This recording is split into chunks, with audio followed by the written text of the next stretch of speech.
നമസ്കാരം എല്ലാവർക്കും. ഇത് കുറേ അഡ്വൈസാണ്. കുട്ടികൾക്കും പ്രായമായവർക്കും ഒക്കെ ഒത്തിരി ഗുണപ്പെടും. കുട്ടികൾക്കാണ് ഒത്തിരി ഗുണപ്പെടുന്നത്. നിങ്ങൾ മനുഷ്യജന്മം എടുത്ത ഒരാളാണെങ്കിൽ നിങ്ങൾ ചെയ്യേണ്ട കാര്യങ്ങളാണ് ഞാൻ പറയുന്നത്. നിങ്ങൾ അതിരാവിലെ ഉണരണം. ഉണർന്നാലുടനെ ശരീരശുദ്ധി വരുത്തി നിങ്ങളുടെ ഈശ്വരനെ പ്രാർത്ഥിക്കണം. അത് ഒരു 10-15 മിനിറ്റിലും പ്രാർത്ഥിക്കണം. അരമണിക്കൂർ പ്രാർത്ഥിക്കുകയാണെങ്കിൽ അത്രയും നല്ലതാണ്.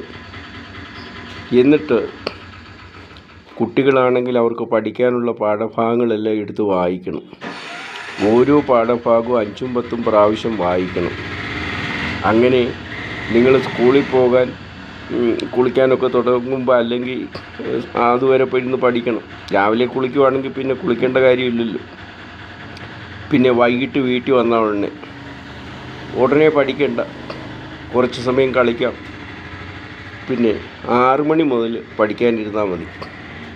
6 മണിയാവുമ്പം ശരീരശുദ്ധി വരുത്തി അവനവൻ്റെ ഈശ്വരനെ പ്രാർത്ഥിക്കണം. അതിനുശേഷം പഠിക്കാനുള്ള പാഠഭാഗങ്ങളെല്ലാം എടുത്തു വെച്ച് ഓരോ പാഠവും 5-10 പ്രാവശ്യം വായിക്കണം. അങ്ങനെ 3/4 മണിക്കൂറാണ് വായിക്കേണ്ടത്. അത് കഴിയുമ്പോൾ നിങ്ങൾക്ക് റെസ്റ്റ് എടുക്കാം. അരമണിക്കൂറോ 15 മിനിറ്റോ റെസ്റ്റ് എടുക്കാം. റിയലി റെസ്റ്റ് എന്ന് പറഞ്ഞാൽ ഒരു വിഷയം പഠിച്ചു, മറ്റൊരു വിഷയം പഠിക്കാൻ തുടങ്ങുമ്പോൾ ആദ്യത്തെ വിഷയത്തിന് റെസ്റ്റായി, പിന്നെ പ്രത്യേകിച്ച് റെസ്റ്റ് എടുക്കേണ്ട കാര്യമില്ലല്ലോ. ഇത് പിന്നെ സ്കൂളുകളിൽ ഒരു അധ്യാപകൻ പഠിപ്പിച്ചിട്ട് പോയി. അടുത്ത അധ്യാപകൻ വരുമ്പോൾ all stand up, left turn, right turn, front, hands up, 1 jump ഇങ്ങനെ ഒരു 2-3 പ്രാവശ്യം പറയിക്കുമ്പോൾ നിങ്ങൾ ആ കഴിഞ്ഞ കാര്യങ്ങളെല്ലാം മറന്നിട്ട് പുതിയ പാഠഭാഗം പഠിക്കാൻ പ്രാപ്തരാകും. അതിനുവേണ്ടിയാണ് അങ്ങനെ ഒരു സിസ്റ്റം വെച്ചിരിക്കുന്നത്. പലരും അതൊക്കെ മറന്നു പോകും. പിന്നെ അതുപോലെ തന്നെ പഠിപ്പിക്കാൻ തുടങ്ങുമ്പോൾ കഴിഞ്ഞ ക്ലാസ്സിൽ എന്താണോ പഠിപ്പിച്ചത് അത് ഒന്നുകൂടെ വിശദീകരിച്ചിട്ട് വേണം പഠിപ്പിക്കാൻ. അരമണിക്കൂർ പഠിപ്പിച്ചാൽ മതി. പിന്നെ 3/4 മണിക്കൂറാണല്ലോ ഒരു പീരീഡ്. ഇങ്ങനെയാണ് പഠിപ്പിക്കേണ്ടത്. അപ്പം നിങ്ങൾ ഇങ്ങനെയാണ് പഠിക്കേണ്ടത്.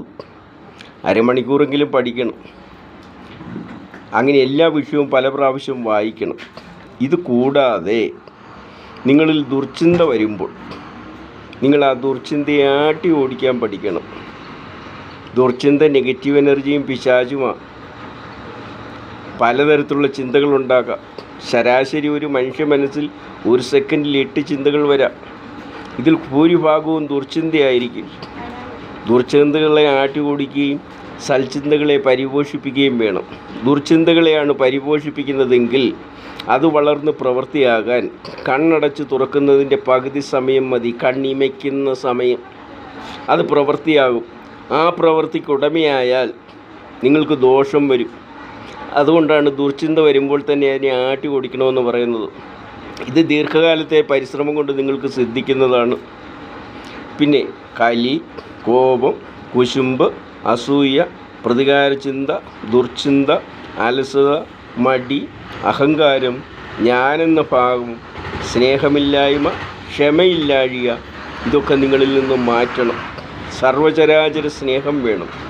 അധ്വാനികളും കഠിന പരിശ്രമശാലികളുമാകണം. പരിശ്രമശാലികളായാൽ മാത്രം പോരാ, കഠിന പരിശ്രമശാലികളുമാകണം. അങ്ങനെ പിന്നെ ജീവിക്കാൻ ശ്രമിക്കണം. ഇതൊക്കെ പിന്നെ നിങ്ങൾക്ക് ഉപകാരപ്പെടും. പക്ഷെ ഒരു മനുഷ്യൻ ഈ വീഡിയോകൾ ഫുള്ളായിട്ട് കാണുന്നില്ല, അത് ആർക്കെങ്കിലും ഷെയർ ചെയ്യുന്നുമില്ല. പിന്നെ ഞാൻ എന്തു ചെയ്യും? ഇതൊക്കെ എല്ലാ കുട്ടികൾക്കും പ്രായമായവർക്കും ഉപകാരപ്രദമാകുന്നതാണ്. നന്ദി, നമസ്കാരം. പിന്നീട് ഒരു ദിവസത്തിൽ കൂടുതലായിട്ട് പറയാം.